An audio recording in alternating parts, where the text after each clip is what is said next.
750 കോടിയിലധികം മനുഷ്യർ ഇന്ന് ദുനിയാവിലുണ്ട്. ആ മനുഷ്യ പ്രകൃതത്തിൽ അവർ ദുനിയാവിൽ ജീവിക്കുമ്പോഴും അവരുടെയൊക്കെ മുഖങ്ങൾ വ്യത്യസ്തമാണ്. ഈ കോടിക്കണക്കിന് മനുഷ്യരുടെ മുഖങ്ങൾ ഇരട്ടപ്പെട്ടവർ എന്ന് വിശേഷിപ്പിച്ചവർ, സയാമീസ് ഇരട്ടകൾ എന്ന് വിളിക്കുന്നവർക്ക് പോലും മുഖങ്ങളിലും ശരീരത്തിലും ചില വ്യത്യാസങ്ങൾ ഉണ്ട്.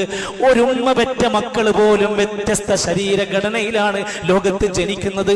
ഒരു ഫോൺ കോൾ വരുന്നു, ആരോ പരിചയമില്ലാത്ത ഒരു നമ്പറാണ്. അല്പനേരം സംസാരിച്ചിട്ട് നമ്മൾ പറയുന്നു നിങ്ങൾ ഇന്നയാളല്ലേ.